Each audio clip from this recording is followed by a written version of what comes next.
Que Dios les bendiga, mis hermanos. Amén. Una vez más delante de ustedes, para así presentar la palabra del Señor. Y le doy gracias a Dios que me permite poder hablar de su palabra una vez más. Le doy gracias a Dios que me use para su gloria y para su honra. Quiero que oremos primeramente para así presentarnos delante de Dios. Querido Dios, Dios bueno, Dios grande, Dios maravilloso, Dios que nos amó de tal manera que no le importó su Hijo, sino que lo entregó para que hoy podamos gozar del perdón de nuestros pecados. Dios, gracias. Gracias porque solamente a ti te plugo, Señor. Solamente tú y solo tú quisiste hacerlo por amor hacia nosotros. Dios, y hoy nos presentamos delante de ti, sabiendo, Señor, que tenemos necesidad de ti, sabiendo, Dios, que no somos nada sin ti, sabiendo que no podemos hacer nada, Señor, fuera de Cristo. Queremos, Señor, que tú nos uses para tu gloria. Queremos, Señor, que tú hables a nuestros corazones para que así, Dios, podamos cambiar nuestro camino, Señor, para que así, Dios, podamos conocer un poco más de ti, Señor, y nos acerquemos a ese Dios santo, santo, santo, a través de tu palabra, a través de Cristo. Señor, permite que nuestras mentes y nuestros corazones estén en la disposición correcta, oh Señor, y atentos a tu voz. Y ayúdanos a comprender de qué manera tú nos hablas, a comprender en qué parte de nuestra vida tú quieres que cambiemos, Señor. Dirígenos en el nombre de Cristo Jesús. Amén. Amén. La vez pasada estuvimos hablando de Efesios 1:3. Y si algunos se acuerdan, hablábamos de cómo Pablo, y voy a citar el verso, dice: bendito sea Dios y Padre de nuestro Señor Jesucristo, que nos bendijo con toda bendición espiritual en los lugares celestiales.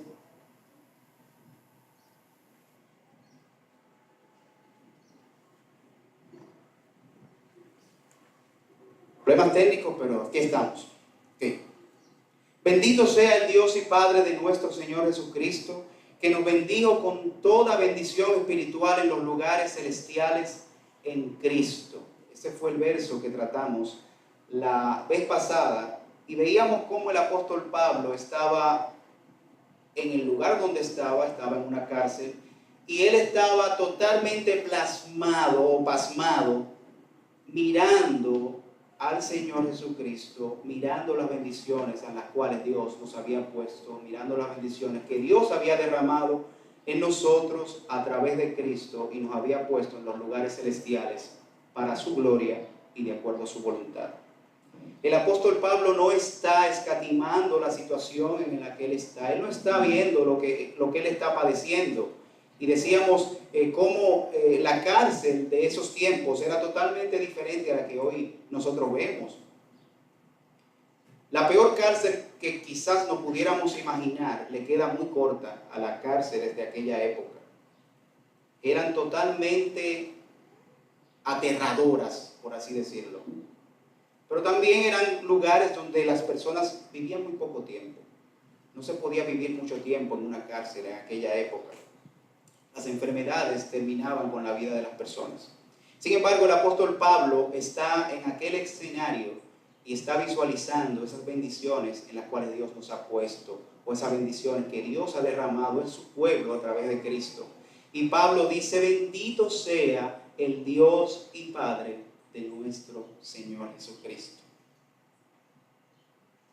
Durante todo este capítulo, o más bien durante parte de este capítulo, hasta el verso 10 en particular, Pablo comienza a detallar cuáles fueron o en cuáles Dios se ha placido en bendecirnos. Y en el capítulo 4, el versículo 4, dice que nos escogió. Esa fue una de las bendiciones. en la que Dios ha bendecido a su pueblo, nos escogió. En el versículo 5 dice que nos predestinó. En el versículo 5 también dice que nos adoptó como hijos. En el versículo 7 nos redimió por su sangre. Pero también en el versículo 7 dice que perdonó nuestros pecados. En el 7 también, en el 8 dice que hizo sobreabundar su gracia en nosotros. Y en el versículo 9 nos reveló el misterio de su voluntad. Dios nos ha bendecido, mis hermanos, sobreabundantemente en Cristo Jesús. De tal manera que nosotros no necesitamos desear ninguna de las cosas que el mundo nos brinda.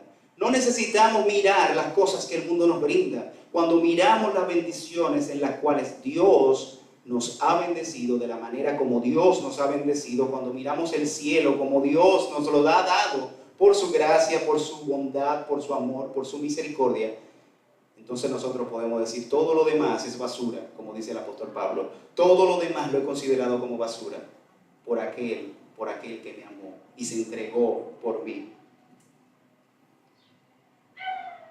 Y quiero citar los dos versos, tomando en consideración el verso que vamos a tratar hoy, que es el verso número 4. Dice: bendito sea el Dios y Padre de nuestro Señor Jesucristo, que nos bendijo con toda bendición espiritual en los lugares celestiales en Cristo, según nos escogió en Él desde antes de la fundación del mundo, para que fuésemos santos y sin mancha delante de Él. Bendito sea tu Señor. Bendito sea nuestro Señor. Antes de considerar seriamente el verso que nos compete, el verso número 4, yo quisiera que primeramente consideremos una pregunta. Consideremos a ese Dios. Quisiera hacer una pregunta. ¿Quién es Dios? Quizás muchas personas aquí pudieran decir, pero ¿cómo así, Héctor? Tú me estás preguntando quién es Dios, pero se supone que yo estoy aquí precisamente porque yo sé quién es Dios, precisamente porque yo entendía que yo necesitaba a Dios. Y ciertamente es una realidad que cada una de las personas que estamos aquí sabemos que Dios es real. Sabemos que Dios existe. Pero muchas veces nuestra manera de comportarnos nos refleja ciertas dificultades para entender bien quién es Dios.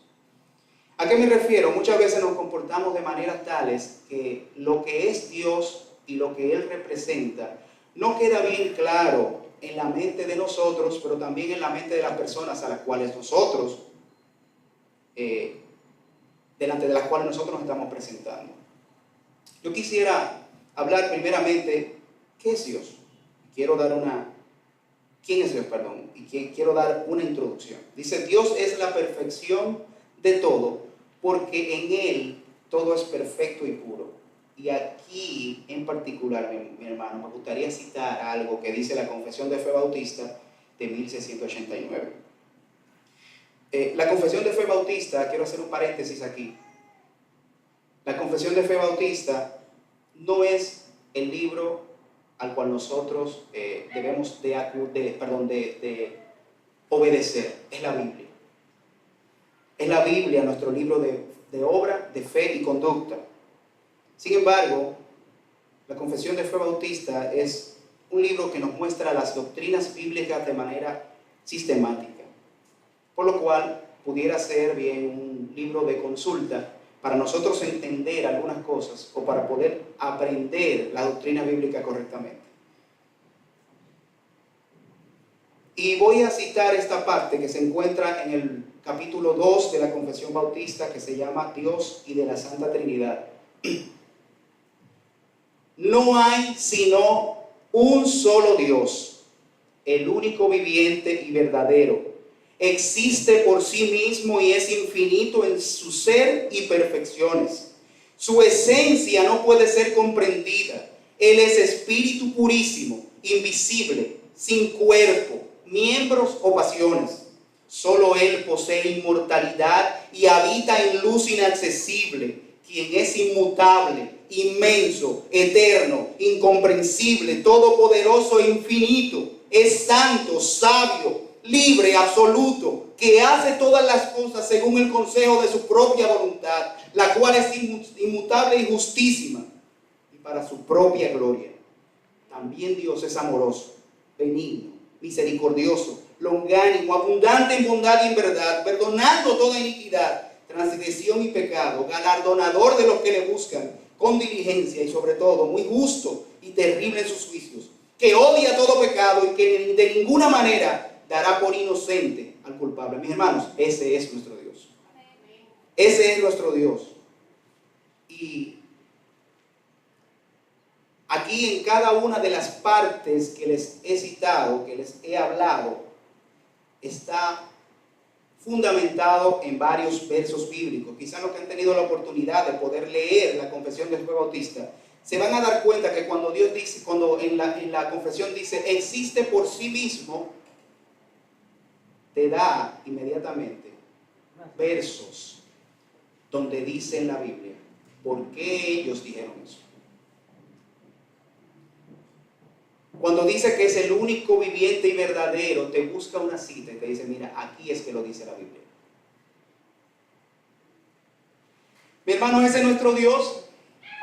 Nuestro Dios que muchas veces no lo consideramos como lo que Él es y actuamos despreocupadamente ante un Dios tan terrible. Cuando nuestra actitud debería de ser una actitud de sumisión y de humillación y de respeto, si consideráramos ante quién estamos y más aún cuando sabemos que Él nos está observando. No consideramos a ese Dios como tal en el diario vivir nuestro y se nos olvida que nuestra vida debe de reflejar la perfección, la pureza y la santidad de ese Dios que nos dice, mis hermanos, por tanto, sed vosotros perfectos como vuestro Padre Celestial es perfecto, Mateo 5:48. Dice también, porque escrito está, sed santos, porque yo soy santo, Primera de Pedro 1:16. En segundo lugar, consideremos quién es el hombre. El hombre, una criatura creada por ese mismo Dios, cuyos atributos ya los hemos mencionado, y que también con un conocimiento más perfecto de Dios, en el principio quebrantó la ley de Dios, y quedando así separado del disfrute de ese maravilloso Dios, a quien también me gustaría mostrar, por lo que habla la confesión de fe acerca de este aspecto. El hombre. ¿Qué dice la confesión de fe acerca de el hombre?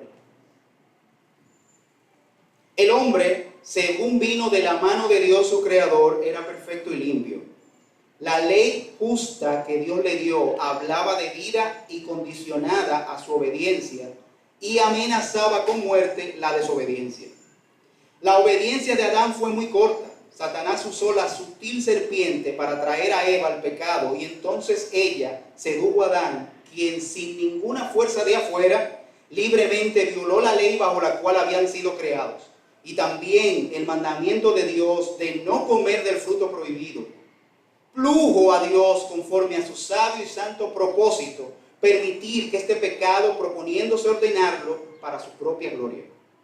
Por este pecado nuestros primeros padres cayeron de su justicia original y perdieron la comunión con Dios. El pecado de ellos nos envolvió a todos a través de este pecado de muerte. A través de este pecado la muerte pasó a todos y todos los hombres vinieron a ser muertos en pecados y totalmente corrompidos todas las facultades y partes del alma y del cuerpo, siendo ellos la raíz de la raza humana y por la ordenanza de Dios, estando Adán en el lugar de toda la humanidad, la culpa de este pecado fue imputada a su posteridad.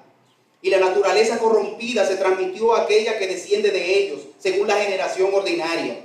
Todos los hombres siendo concebidos en pecado y por naturaleza hijos, sujetos a la ira de Dios, siervos del pecado y sujetos a la muerte, son dados a inexplicables miserias espirituales, temporales y eternas, a no ser que el Señor Jesucristo los libere. A no ser que el Señor Jesucristo los libere de esta corrupción original, por la cual carecemos de disposición y aptitud para todo bien, y estamos opuestos al bien, así como enteramente inclinados a todo mal. Estamos inclinados a todo mal. Yo quisiera citar unos cuantos versos aquí básicamente a la realidad de lo que es el ser humano. Dice Romanos 3:23, por tanto, como el pecado entró en el mundo, por cuanto todos pecaron, están destituidos de la gloria de Dios. Dice en Romanos 5:12 también, por tanto, como el pecado entró en el mundo por un hombre y por el pecado la muerte, así la muerte pasó a todos los hombres por cuanto todos pecaron. En Génesis 6:5 dice, y vio Jehová que la maldad de los hombres era mucha en la tierra, y que todos los designios de sus pensamientos y del corazón de ellos era de continuo solamente al mal.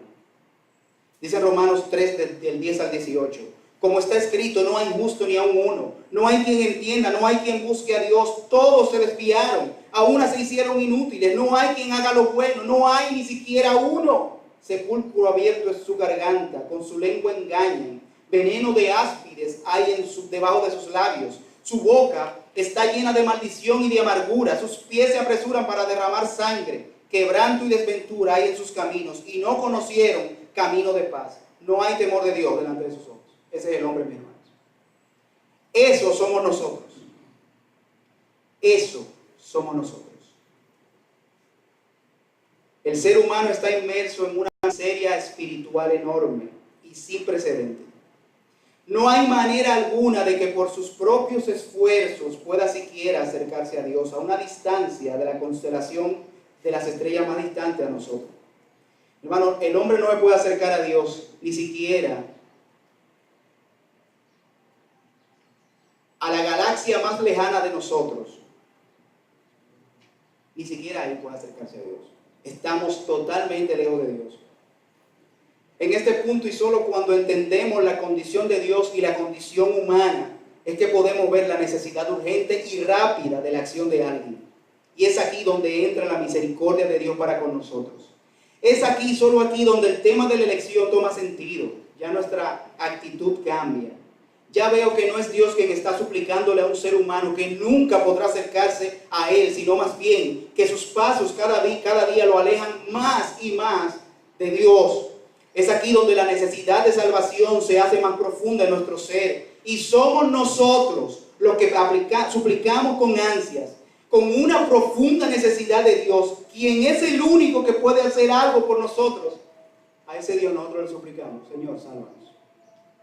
Es aquí donde el misterio del Evangelio toma su sentido y nos vemos a nosotros ofendiendo a cada instante a ese Dios del cual ya tenemos conocimiento y vemos en el peligro en que estamos, y entonces lloramos y clamamos con misericordia, por misericordia para nuestras almas, que de seguir en el camino donde estamos en cada segundo, bajamos más al infierno. Pero glorias sean dadas a Cristo, porque en Él hemos sido bendecidos con todas bendiciones espirituales en los lugares celestiales en Cristo, según Él nos escogió desde antes de la fundación del mundo, para que fuésemos santos y sin mancha delante de Él. Y este es el punto en el cual nosotros hoy queremos hablar acerca de la elección. Acerca de este punto se han escrito libros enteros. Se ha hablado mucho durante todo el tiempo de la existencia, o de una gran parte del tiempo de la existencia del cristianismo. Pero también es un punto fundamental en la Biblia. En nuestro caso particular, a mí me gustaría responder a la pregunta, ¿qué es la elección? Diríamos que la elección es la acción mediante la cual Dios, en su infinita misericordia, decide escoger para salvación a un grupo de pecadores. No por lo bueno que sean o por características relevantes en ellos, sino por su sola gracia y misericordia, y así mostrar su amor y bondad hacia ellos. Mi propósito hoy no es de hablar de aspectos técnicos o teológicos acerca de la elección como tal, pues acerca de la elección encontraremos vasto material en el internet, vasto material que pudieran traer mucha luz a aquellos que tienen dudas o ningún conocimiento del tema. También el tema es tratado desde una centralidad bíblica en la confesión de fe. Mi hermano, le haría bien a cada hermano leer la confesión de fe y acercarse a las Escrituras, a ver dónde habla Dios acerca de puntos en particular. El punto central de este verso, en mi caso, es la elección de Dios, y cabe resaltar que en este particular quien desarrolla el papel preponderante es Dios, quien es el autor principal y quien ejecuta la acción de elegir y no el hombre. Muchas veces se nos presenta al hombre en muchas ocasiones, o más bien que es presentado por muchos evangelistas, que nos presenta al hombre como quien tiene que tomar la decisión de aceptar a Dios.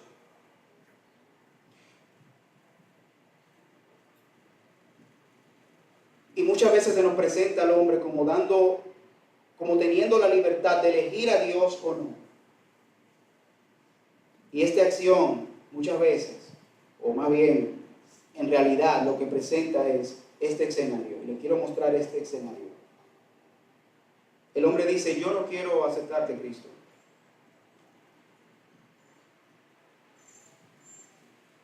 Y vemos a Dios que envió a su Hijo a morir por alguien. Y al final, Cristo murió de balde. Ese no es un Dios que todo lo sabe, ¿verdad? Ese no es un Dios que todo lo conoce. Dios conoce cuáles son sus hijos. Mis ovejas escuchan mi voz, dice la Biblia.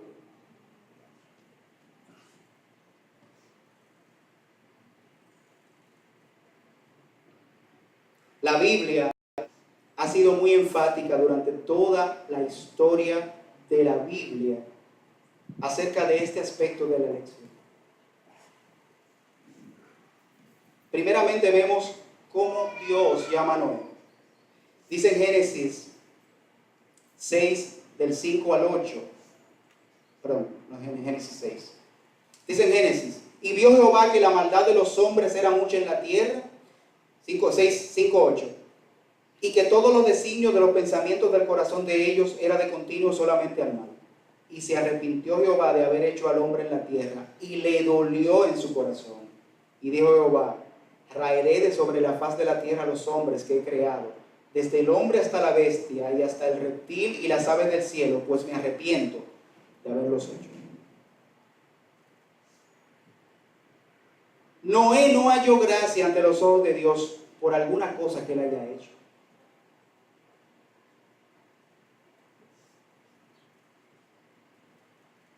Noé no halló gracia porque él haya sido bueno o porque él haya tenido características que a Dios que resaltaran en la forma de él delante de Dios, no. Noé halló gracia en Dios porque Dios le plació elegir a Noé. Fue Dios quien llamó a Abraham para que fuera advenedizo y peregrino en la tierra que él no conocía, pero que Dios le daría por heredad. Dice en Génesis 12, del 1 al 3. Pero Jehová había dicho a Abraham, vete de tu tierra y de tu parentela, y de la casa de tu padre, a la tierra que te mostraré, y haré de ti una gran nación, y te bendeciré, y engrandeceré tu nombre, y será bendición. Bendeciré a los que te bendijeren, y a los que te maldijeren, maldeciré. Y serán benditas en ti todas las naciones de la tierra. Fue Dios que llamó a Abraham, y le dijo, vete de tu tierra. Fue ese mismo Dios que decidió escoger a Isaac antes que a Ismael, aun cuando Ismael era el primogénito. Y más aún, mis hermanos, el Señor desechó a Ismael.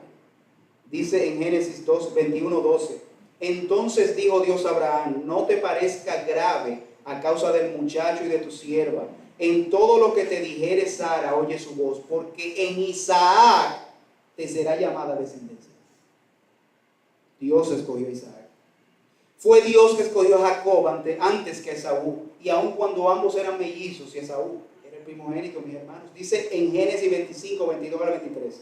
Y los hijos luchaban dentro de ella y dijo, si es así, ¿para qué vivo yo? Y fue a consultar a Jehová y le respondió Jehová, 2 naciones hay en tu seno y 2 pueblos serán divididos desde tu vientre.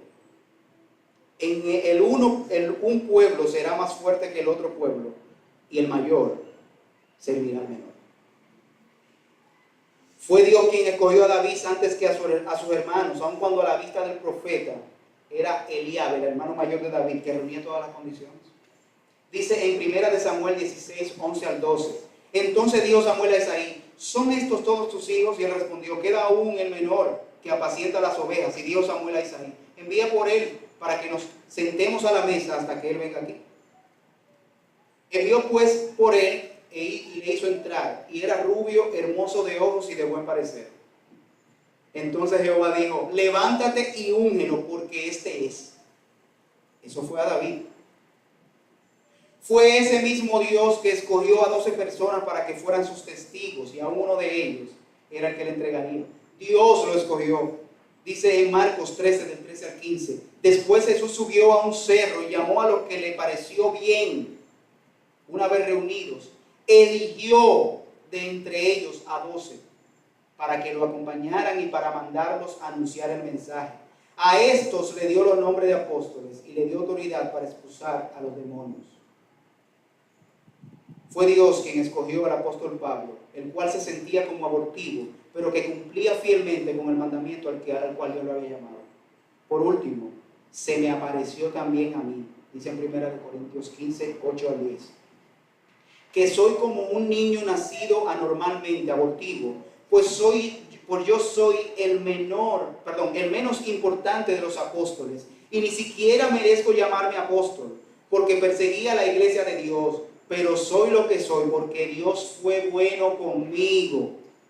Y su bondad para conmigo no ha resultado en vano, al contrario, he trabajado más que todos ellos, aunque no he sido yo, sino Dios, quien en su bondad me ha ayudado.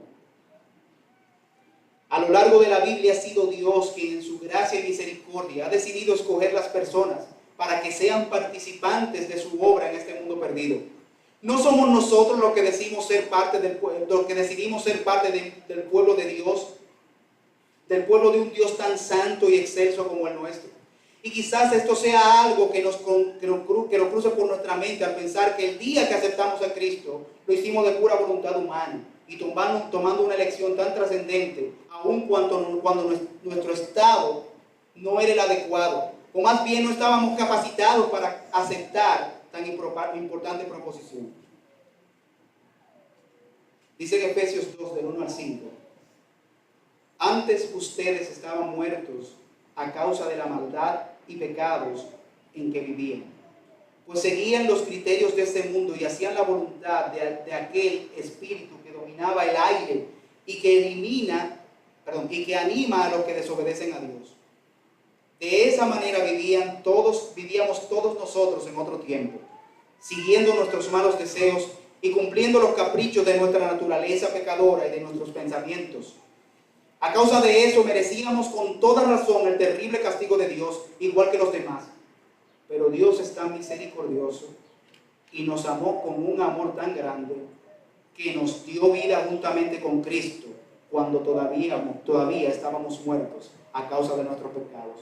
Por la bondad de Dios han recibido ustedes la salvación.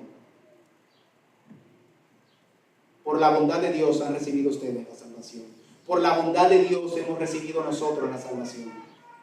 Dice en Colosenses 2, del 9 al 14. Porque toda la plenitud de Dios se encuentra visiblemente en Cristo. Y en Él Dios lo hace experimentar todo su poder. Pues Cristo es la cabeza de todos los seres espirituales que tienen poder y autoridad. En Él también ustedes han sido circuncidados, no con circuncisión hecha por los hombres, sino con la circuncisión hecha por Dios, al unirlos a Cristo y despojarlos de su naturaleza pecadora. Al ser bautizados, ustedes fueron sepultados con Cristo y fueron también resucitados con Él, porque creyeron en el poder de Dios que lo resucitó. Ustedes en otro tiempo estaban muertos espiritualmente a causa de sus pecados, y juntamente con Cristo, en quien nos ha perdonado todos los pecados, Dios anuló el documento de deuda que había contra nosotros y que nos obligaba, lo eliminó clavándolo en la cruz. Eso lo hizo Dios por nosotros. Eso lo hizo Dios en Cristo. Dios nos escogió no por alguna cosa que tengamos o que representemos, por lo bueno o lo honroso que seamos, no por peculiaridades propias a nuestra persona, no porque seamos de una nación en particular, o porque seamos educados, o quizá porque no nos guste la injusticia. Quizás seamos personas que no nos guste hacerle mal a nadie y tampoco nos guste ver el mal que se le hace a alguna otra persona. Nada de eso es relevante para que Dios nos tome en consideración para darnos esta salvación que hoy ostentamos. Nada, mis hermanos, es relevante. Nada de lo que nosotros hagamos nos acerca a Dios. Nada de lo que nosotros quizás ostentemos nos da la autoridad, o nos da el derecho de acercarnos a Dios. Dios no vio nada en nosotros. Dice el apóstol Pablo que Dios escogió lo vil del mundo para avergonzar a lo fuerte. Si de algo nosotros podemos estar persuadidos es de que nosotros éramos viles. Y si hoy ostentamos quizá alguna característica que nos haga brillar de alguna manera en algún lugar, fue por la gracia de Dios únicamente. Si hoy nos podemos acercar a Dios en oración, si hoy podemos decirle: Dios, tú eres mi Padre, no fue porque hayamos sido de alguna nación. No fue porque nosotros ahora estamos más cerca de Dios y Dios me tiene que escuchar. No, fue por su sola gracia. Fue por su misericordia. Fue por su amor. Quizá, mi hermano, muchas veces te preguntas si todas estas cosas son una verdad en tu vida. Te ves al espejo y ves cada día una persona que quebranta la ley de Dios a diario.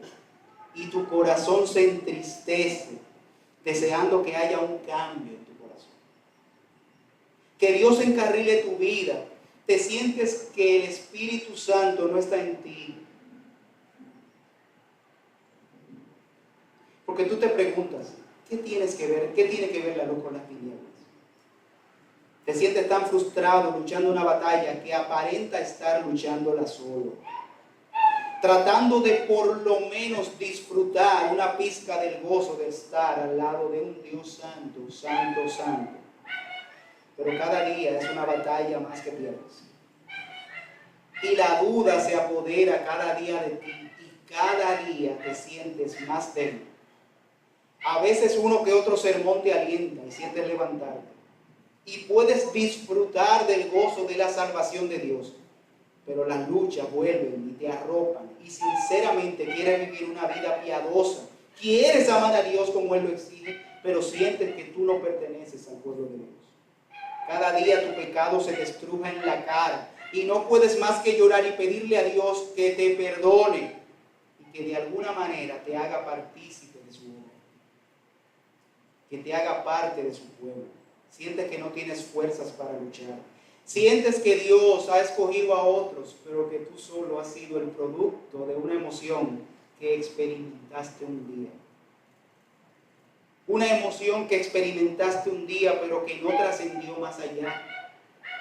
Dice Juan Bunyan en su libro Gracia Abundante para el mayor de los pecadores, y esto él lo dijo en un momento importante, Este libro en particular habla acerca de la vida de Juan Bunyan, cómo él vivía, y las cosas más relevantes en su vida.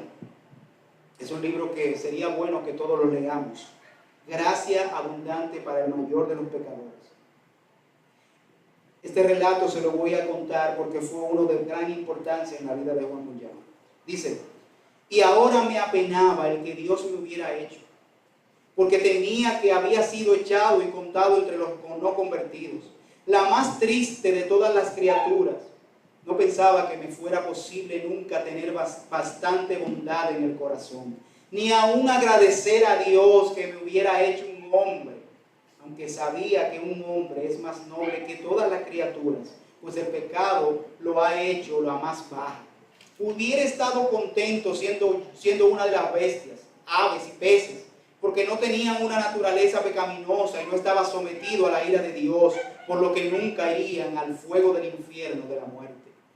Por fin llegó la hora de consolación, que un sermón sobre un versículo del Cantar de los Cantares, y eso fue lo que a mí me impresionó, del Cantar de los Cantares. Dice el versículo en Cantar de los Cantares 4:1: cuán hermosa eres, amiga mía, qué hermosa eres. De este texto el predicador sacó las siguientes conclusiones. 1. Que la iglesia y por tanto toda alma salvada es el objeto del amor de Cristo. 2. El amor de Cristo no necesita causa externa. 3. El amor de Cristo ha sido aborrecido por el mundo. 4. El amor de Cristo continúa cuando aquellos a quienes aman están bajo tentación y aparente destrucción. Y 5. El amor de Cristo permanece hasta el fin. Fue solo cuando llegó, dice Juan Bunyan, cuando llegó al cuarto punto que yo obtuve algo del sermón. Dijo el predicador que el alma salvada sigue siendo el amor de Cristo, aun cuando esté tentada y desolada. Y así la pobre alma tentada necesita solo recordar esta palabra: amor mío. Juan Bunyan estaba en ese punto y él se gozaba solamente en ese punto: amor mío. Muchas veces nos hemos encontrado en situaciones en las que verdaderamente nos sentimos como Dios pudo haber escogido a otros, pero no a mí. Y vemos a otros hermanos como con ese gozo. Sin embargo, no tenemos ese gozo como en nuestros corazones.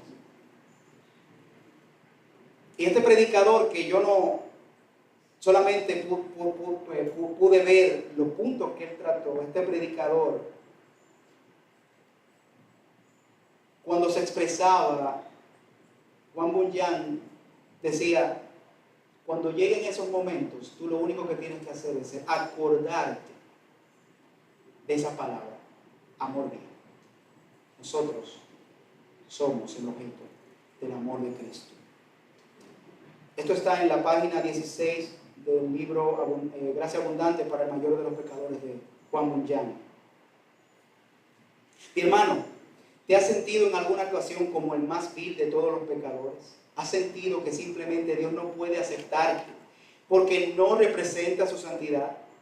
¿Te has sentido que cuando te acercas a la presencia de Dios te sientes el ser más miserable del mundo y no quieres siquiera levantar la vista y te arrodillas con el rostro en tierra porque no soporta la vergüenza delante de Dios? Mi hermano, déjame decirte que esa no es más que la más clara evidencia de que Dios te ha escogido. Porque es precisamente como somos delante de un Dios tan santo. Y más aún, nuestra percepción siempre va a quedar corta cuando nos miramos al espejo de Cristo. Mi hermano, cuando te sientas totalmente avergonzado delante de Dios por tus pecados, cuando sientas que tus pecados cada día tú sientes que son más grandes. ¿Y por qué? La santidad de Dios. Porque Dios te está llamando a ser santo. Y es una prueba más de que Dios sí quiere trabajar contigo. Es una prueba más de que Dios sí quiere cambiarte. Es una prueba más de que tú has sido conmigo. Mi hermano, el deseo de Dios es que busquemos nuestra perfección en Él y que nos gocemos solo en Él. Y es precisamente en nuestra humillación que podemos ver que no podemos cumplir con los estándares de nuestro Dios. Mientras nos veamos a nosotros mismos como quien puede cumplir con los estándares de Dios, estaremos acercándonos a Él de manera orgullosa y altanera. Y Dios da gracia al humilde y resiste al orgulloso. Ciertamente, mientras estemos con esta actitud orgullosa y arrogante delante de ese Dios santo, será una evidencia que no somos escogidos.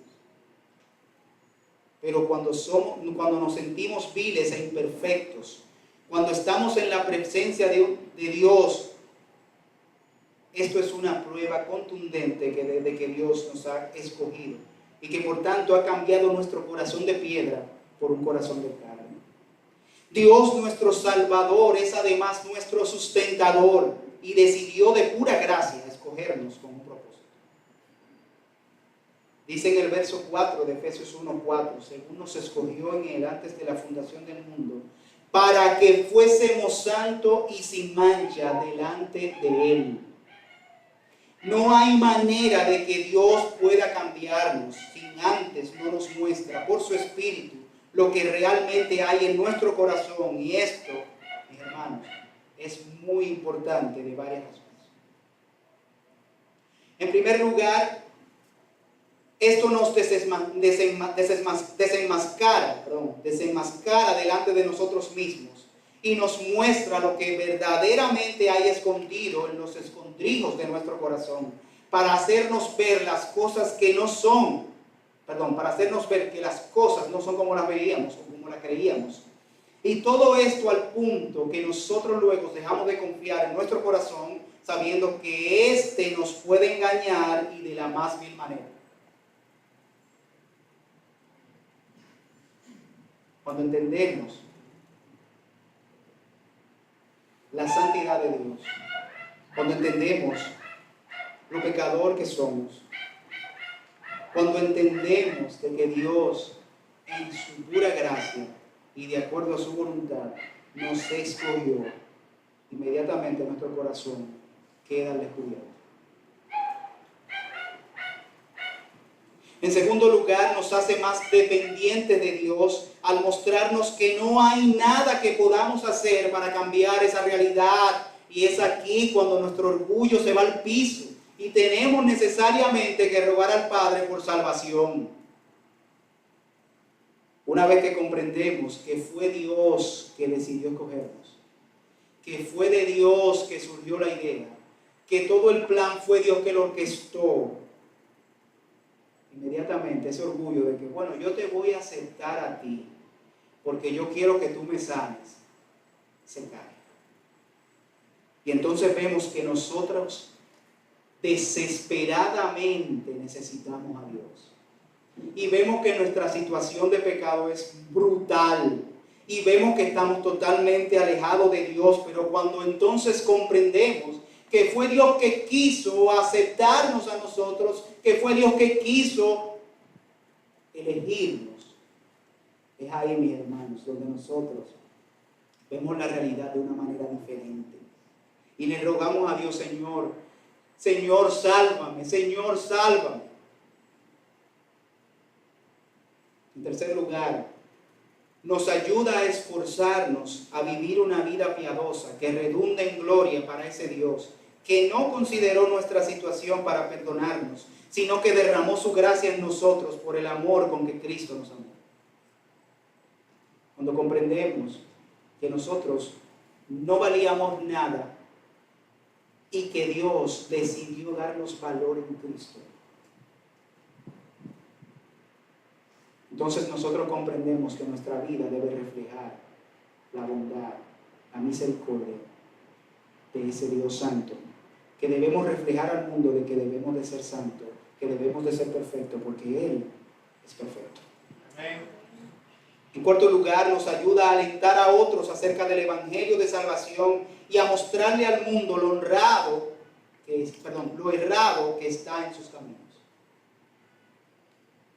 Cuando comprendemos que verdaderamente la salvación solamente depende de Dios, cuando entendemos que de Él emana la vida, entonces nosotros queremos que otros conozcan a Cristo.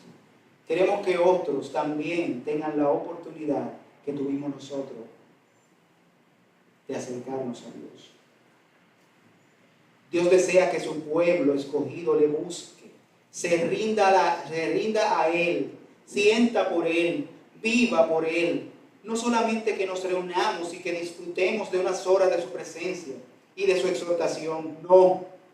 Es que vivamos cada minuto disfrutando de Él, ayudando a nuestros hermanos a acercarse a Él, compartir entre nosotros de manera particular su palabra, que nos auxiliemos en las necesidades y en las dificultades, que nos gocemos con las bendiciones de unos, que lloremos los dolores de otros, que permanezcamos unidos los unos a los otros y que todos permanezcamos unidos a Cristo. Esta será la confirmación de nuestro llamamiento.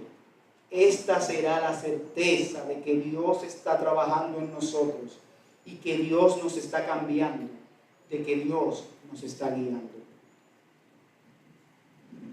Todas estas cosas nos acercan a Dios en la manera como Él desea. Todas estas cosas nos acercan a Dios. Y como iglesia podemos decirle, Señor, tú eres todo. Podemos cumplir con ama a tu Dios sobre todas las cosas. Amén.